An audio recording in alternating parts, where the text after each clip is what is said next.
ഇല്ലമ്മച്ചി, ഞാനിനി വിളിക്കത്തില്ല, അവനുമായിട്ടുള്ള എല്ലാം നിർത്തി, ഇനി അവനെ മേലാ വിളിക്കത്തില്ല അമ്മച്ചി എന്നൊക്കെ എന്നോട് അവൾ പറഞ്ഞിട്ടുണ്ടായിരുന്നു.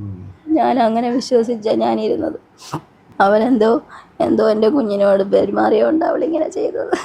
ഇല്ല, അവൾ ചെയ്യത്തില്ല. എന്തോ എൻ്റെ കുഞ്ഞിൻ്റെ മനസ്സ് വിഷമിച്ചിട്ടുണ്ട്.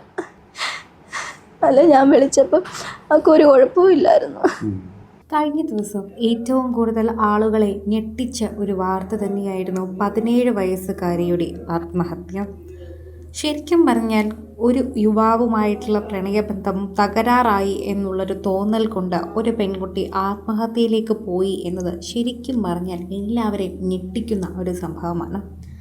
കാമം ഭാഗത്ത് +2 വിദ്യാർത്ഥിനി വീടിനുള്ളിൽ തൂങ്ങി മരിച്ച സംഭവത്തിൽ പെൺകുട്ടിയുടെ കുടുംബം യുവാവിനെതിരെ ഗുരുതര ആരോപണങ്ങളുമായി രംഗത്ത് എത്തിയിട്ടുണ്ട്. കോട്ടാങ്ങൽ വായ്പൂർ സ്വദേശിയായ ജാവേദ് എന്ന യുവാവാണ് നിരന്തരമായി ശല്യവും മാനസികവുമായ പീഡനത്തിനും മൂലം പെൺകുട്ടിയുടെ മരണത്തിന് ഇടയാക്കിയത് എന്ന് പറയാം. എപ്പോഴും ഇവർ തമ്മിൽ പിണക്കങ്ങളായിരുന്നു. മകൾ ദേഷ്യപ്പെടുന്നതും ഇതിനു മുൻപും ഞാൻ കേട്ടിട്ടുണ്ട്. ഇതൊന്നും വേണ്ട എന്ന് ഞാൻ അവളോട് പലവട്ടം പറഞ്ഞിരുന്നതാണ്. എന്നാൽ അങ്ങനെയൊന്നുമില്ല അമ്മേ, ഞാൻ അവനുമായി യാതൊരു ബന്ധവും പുലർത്തില്ല എന്ന് അവൾ വാക്ക് തന്നതുമാണ്. ഞങ്ങളാരും അവൾക്കൊരു ഫോൺ വാങ്ങിക്കൊടുത്തിട്ടില്ല. ആവശ്യത്തിന് വിളിക്കാൻ ഒരു കീപാഡ് സെറ്റ് മാത്രമാണ് കയ്യിൽ കൊടുത്തിട്ടുള്ളത്.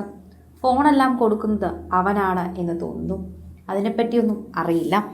ഇവർ തമ്മിൽ ഇടയ്ക്കിടയ്ക്ക് വഴക്കുണ്ടാക്കുന്നതും അവൾ ബഹളം വയ്ക്കുന്നതും കരയുന്നതുമൊക്കെ ഞാൻ ഇതിനു മുൻപും കണ്ടിട്ടുണ്ടെന്ന് അമ്മ പറയുന്നു. മരിക്കുന്നതിന് തൊട്ട് മുൻപ് അവൾ എന്നെ വിളിച്ചതാണ്.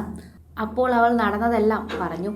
അതിനുശേഷം അവൾക്ക് വീണ്ടും വേദന സഹിക്കാൻ പറ്റാത്തത് കൊണ്ടാണ് അവൾ ആത്മഹത്യ ചെയ്തത് എന്ന് തോന്നുന്നു. എൻ്റെ കുഞ്ഞിനോട് അവൻ എന്തോ മോശമായി പെരുമാറിയത് കൊണ്ടാണ് അവൾ ഇങ്ങനെ ചെയ്തത്. അല്ലെങ്കിൽ അവൾ അതൊരിക്കലും ചെയ്യില്ല. ഇതിനു മുൻപും ഇത്തരത്തിൽ ഇവർ ഉടക്കിയിട്ടുണ്ട്, അടിയുണ്ടാക്കിയിട്ടുണ്ട്, പരസ്പരം കരയുകയും ദേഷ്യപ്പെടുകയും ഒക്കെ ചെയ്തിട്ടുണ്ട്. ഇന്ന് മാത്രം പ്രത്യേകിച്ച് അവൾ എന്തിനാണ് അങ്ങനെ ചെയ്തതെന്ന് എനിക്കറിയില്ല. എന്തോ പറ്റിയിട്ടുണ്ട്. പഠിക്കേണ്ട പ്രായമാണെന്നും ഇത്തരം ബന്ധങ്ങൾ പാടില്ലെന്നും ഞാൻ അവളെ പറഞ്ഞ് മനസ്സിലാക്കിയതാണ്. ഇനി അവനെ വിളിക്കില്ലെന്നവൾ എനിക്ക് വാക്ക് തന്നതായിരുന്നു. അവൻ അവളെ നിരന്തരമായി ശല്യം ചെയ്തിരുന്നു. ഓൺലൈനിൽ ഡ്രസ്സ് ഓർഡർ ചെയ്യുന്ന കാര്യത്തിൽ പോലും അവൻ വാശി പിടിക്കുമായിരുന്നു. എല്ലാ കാര്യത്തിലും പിടിവാശിക്കാരനായ അവൻ അവളെ ഒരുപാട് ബുദ്ധിമുട്ടിച്ചു. മനസ്സ് അത്രയധികം വിഷമിപ്പിച്ചത് കൊണ്ടാകാം അവൾ ഇത്തരമൊരു തീരുമാനമെടുത്തത്.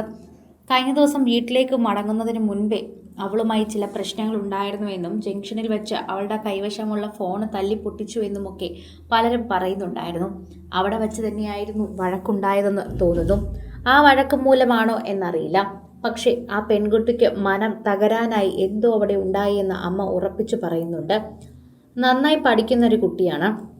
അമ്മച്ചി എന്ന് വിളിച്ച് എൻ്റെ അടുത്ത് എല്ലാ കാര്യങ്ങളും പറയുന്നതാണ്. ഇത്തരത്തിൽ ബുദ്ധിമുട്ടുകൾ അനുഭവപ്പെട്ടപ്പോഴേ ഞാൻ പറഞ്ഞതാണ് ഇതൊന്നും വേണ്ട എന്ന്. എന്നാൽ അവളെ പിന്നെയും ഇവൻ പിന്തുടരുകയായിരുന്നു എന്ന് പറയുന്നു. അവൾ ഞാൻ ആത്മഹത്യ ചെയ്യാൻ പോവുകയാണെന്ന് അവനെ വിളിച്ചു പറഞ്ഞപ്പോഴാണ് അവനിത് ചെയ്തത്. ശരിക്കും പറഞ്ഞാൽ അവൾ അവിടെ ഒന്നും സംഭവിച്ചിട്ടുണ്ടാകില്ല എന്ന് കരുതിയാണ് അവൻ ഓടി വന്നിട്ടുണ്ടാവുക. അവൻ ഓടി വന്ന് വീട്ടിലേക്ക് നോക്കുമ്പോഴേക്കും അവൾ തൂങ്ങി നിൽക്കുന്നതാണ് കണ്ടത്. പിന്നാലെ നാട്ടുകാരെല്ലാം അവൻ്റെ അലറിക്കരച്ചിൽ കേട്ടു. അത് കഴിഞ്ഞ് എത്തിയപ്പോഴേക്കും പരിചയമില്ലാത്തൊരു ചെറുപ്പക്കാരൻ പെൺകുട്ടിയെ തോളിലേറ്റി കൊണ്ടുപോകുന്നത് കണ്ടു. തൊട്ടപ്പുറത്തെ വീടിൻ്റെ വരാന്തയിൽ അവിടെ കടത്തുകയും ചെയ്തു. പിന്നീട് ഒരു കാർ വന്നു. നാട്ടുകാരെല്ലാവരും ആ പയ്യനെ പിടിച്ചു വെച്ച് ആ പെൺകുട്ടിയെ കാറിലേക്ക് ആശുപത്രിയിലേക്ക് അയച്ചു. എന്നിട്ടും ആ പെൺകുട്ടിയുടെ ജീവൻ രക്ഷിക്കാനായില്ല. സിനിമ, ഫാഷൻ, ലൈഫ് സ്റ്റൈൽ വാർത്തകൾക്കായി മലയാളി ലൈഫ് സബ്സ്ക്രൈബ് ചെയ്യൂ. ലേറ്റസ്റ്റ് അപ്ഡേറ്റ്സിനായി ബെൽ ബട്ടണും അമർത്തുക.